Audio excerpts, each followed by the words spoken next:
Hello again, everyone. This is Amir McKean, electrical engineer, author, publisher, and founder of AIC Publications and the Black Stimporium podcast, your number one source for science, technology, engineering, and math.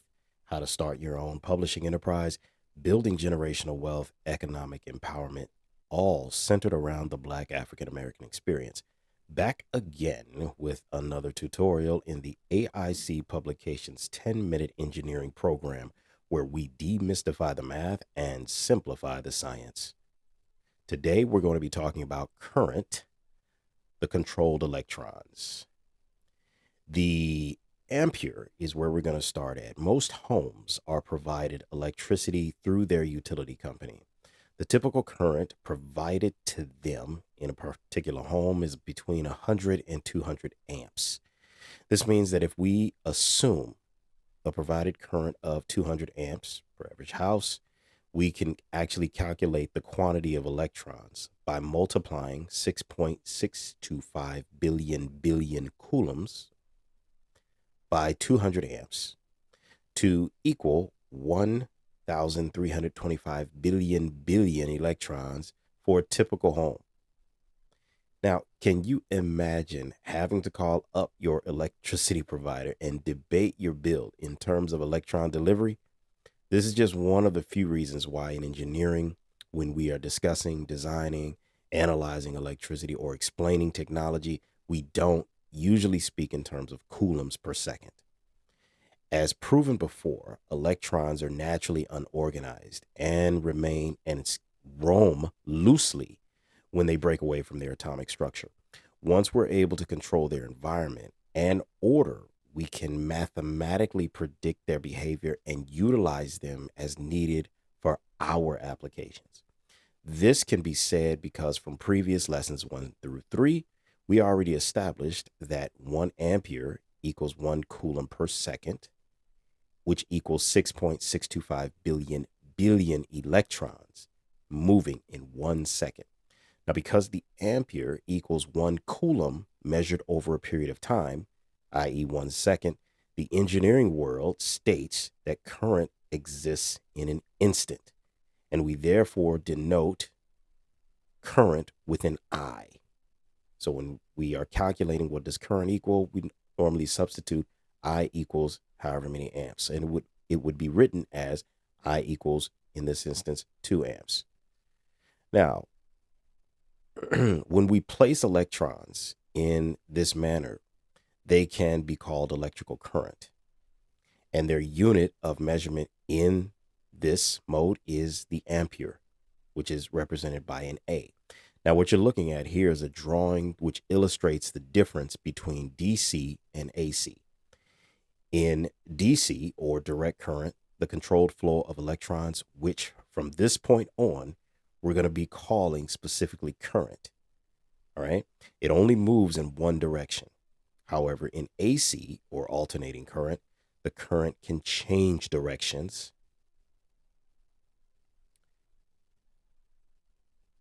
Now, when we place a wire or a conductor across a battery or a power supply, we're creating a path for current flow. This is called a closed or complete circuit.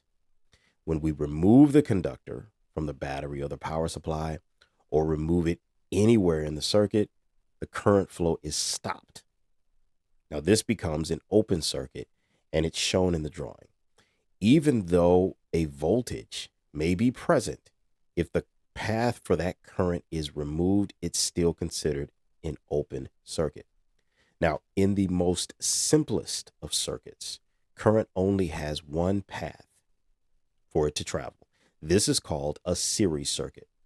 In various technological designs, it may be necessary for multiple current paths to be designed. For example, in a home with several rooms, you may want the kitchen light on while you're preparing a meal or eating, but the bedroom lights off at the same time. This is an example of a multiple current path system being created. In the AIC Publications 10-minute engineering program, we will start our designs in simple ways, meaning a series circuit, and then we're going to build up slowly to explain it as best as possible. In the lesson Batteries, the electron pump, you learned that current in a primary cell battery can flow from negative to positive. In engineering, there are actually two ways current flow is used today. One way is called electron current flow, where it flows from the negative to the positive. The other way, which is called the conventional current flow, is when positively charged current flows from the highest potential to its lowest potential, or flowing from positive to negative. In both methods, the current from the negative to the positive equals the current from the positive to the negative. That means the charge on the current flow is represented mathematically by signing or giving a signed value of the ampere. In other words, if we have minus or negative 2 amps that flows from the negative voltage to the positive voltage, then that means that we also have positive 2 amps flowing from a positive voltage to a negative voltage. And when discussing current flowing through a conductor, it is extremely important to think of current similar to water flowing through a hose. The narrower or smaller the diameter of the hose, the less water that gets through. In current flow, the smaller the diameter of the conductor, the less current can flow from the circuit via the conductor. Copper is the industry standard choice for conductors in most applications, as it has only one electron in its outer shell. If you recall, we discussed this with the periodic table in the previous lessons before. And it's the least expensive when you compare it to silver or gold. When considering what size or gauge of copper conductor to use, there are different factors that we have to consider. One, how much total current will our design need? Two, how fast does the design need to function? Three, what type of distance will our design need to operate? Is it going to be pretty much on a board? Is it going to be operating for miles and miles? All of these are going to affect the current flow. Now, more is going to be discussed on this later. If you've enjoyed our content and want more of it, I need you to do 3 things to help us reach more of our audience. First, go to our website using the link that you see on your screen and subscribe to the AIC Publications newsletter. If you do this, you will get weekly emails whenever we release tutorials, podcast episodes, new books, contest giveaways, and a whole lot more. By doing this, it allows us to be independent and reach out to you directly in case this platform that you're watching or listening to me on decides one day that they're going to sell the business, they're going to deplatform me for whatever reason. It'll still allow this community that we're building up to continue to grow, function, and flourish.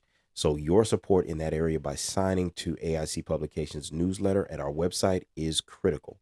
The second thing that you can do is like our content on the current platform that you're seeing it on. That will help draw more people in so that we can get them onto our AIC newsletter subscriber list.